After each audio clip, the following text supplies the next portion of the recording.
Hello dear friends, I am finally back with exciting ideas and useful tutorials.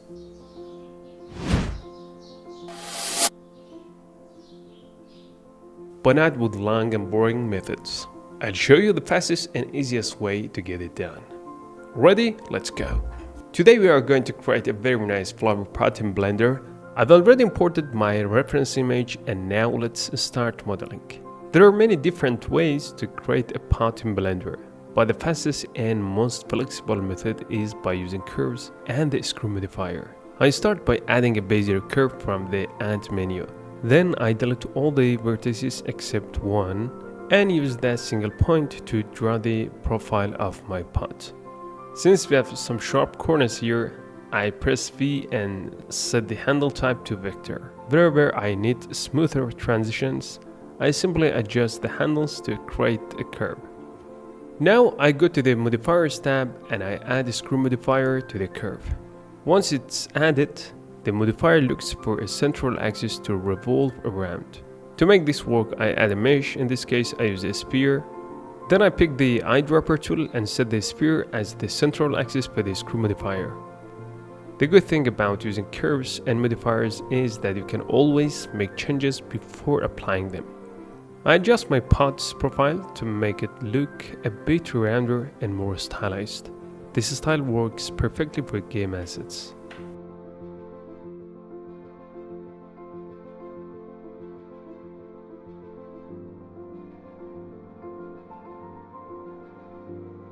A very important note: if you delete the sphere, in this case gonna be our central object, before applying the screw modifier, then everything will break.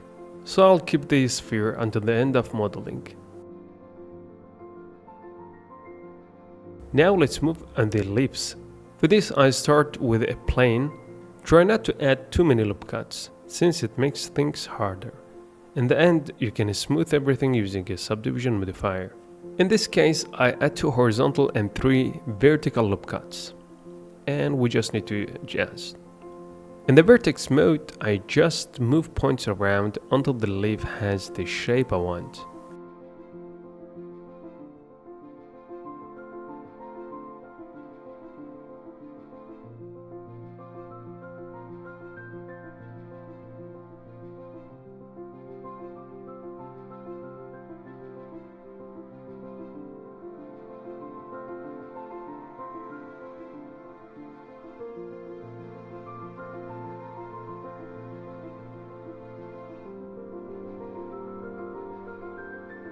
Next, I add the solidify modifier before the subdivision modifier.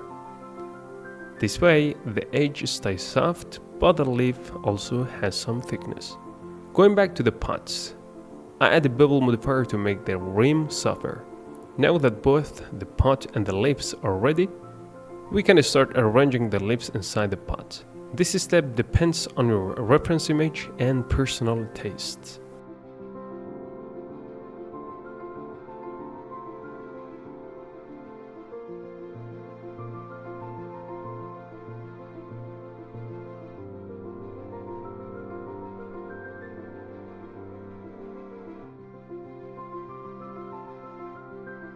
I use the numpad keys 1, 3, 7, 9 to switch between different orthographic views and place everything neatly. The result looks really nice. The leaves are sitting perfectly inside the pot. But something is missing. What could it be? Yes, color. This beautiful white pot needs a material to shine, so let's switch to the shading workspace. I like to keep things clean. So I right click on the border between the shader editor and the 3D viewport. And I choose join area.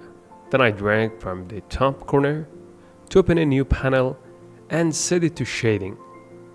This gives more space to work. Finally, I click on new and create a new material and I start shading the pot. Alright, let's continue with the shading part. We'll start with the Principled BSF shader, adjusting the roughness and specular values to get the look we want. When the roughness is set to 0, we will get a really glossy material, and when it's set to 1, we will get a really rough material, like a blurry material. And the specular When it's set to 0, the object no longer will catch the light from surrounding objects from the HDRI around it, and when it's set to 1, it will catch 100% the lighting from surrounding objects. Then we'll move down to the section called Sheen, where we can tweak the weight and roughness and give it a different color to add the sheen effect to the pot. This will really enhance the look and give it a nice polished finish.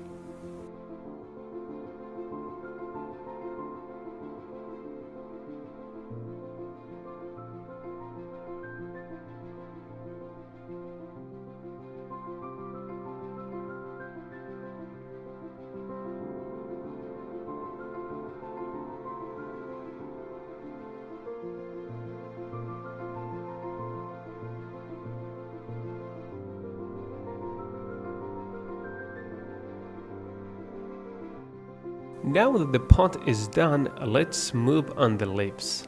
We will give the leaves a nice green color and then adjust the roughness to about 0.8 and the specular to around 0.6.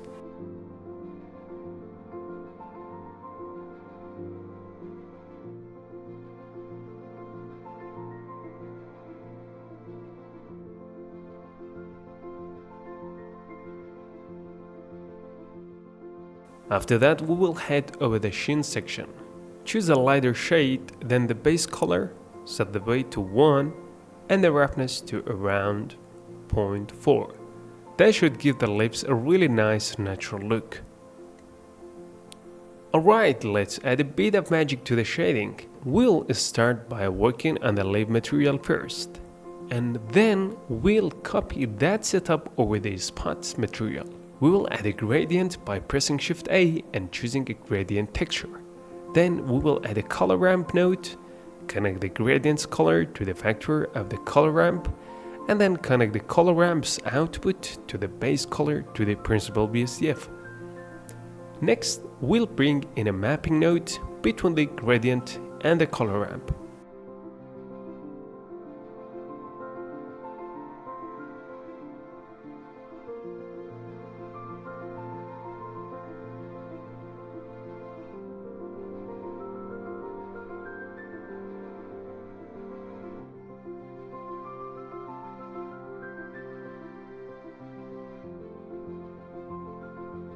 We need to set the mapping type to point and change the gradient texture type from sphere to radial.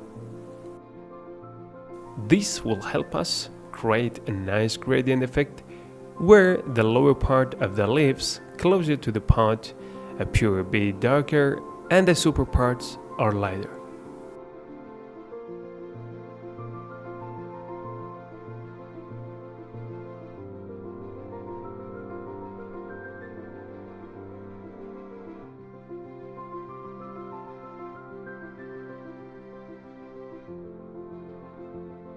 Finally, while playing around with the color ramp, we'll make the white areas of the ramp a brighter green and the black areas a darker green. This will give the leaves a lovely gradient effect and really highlight the depth.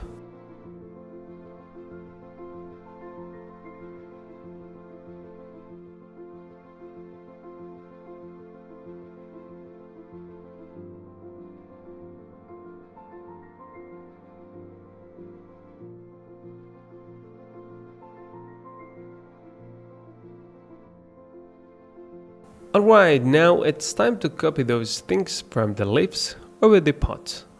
In the 3D viewport, let's select the pot, head over the shading workspace, and paste those nodes we copied from the leaves. Then we will just tweak the colors to different shaders, from brown light to dark brown, to give our pot that beautiful finished look. With the gradient texture, we'll set it to a linear and keep the mapping type as point. This will give our pot a nice, consistent and polished appearance. And that's it for our beautiful flower pot. I hope you're enjoying this tutorial and found some inspiration for your own projects. Remember, the beauty of Blender lies in your creativity. So feel free to experiment and make it your own. If you enjoyed this video, don't forget to like, subscribe, and hit the notification bell for more awesome content. Thanks for watching.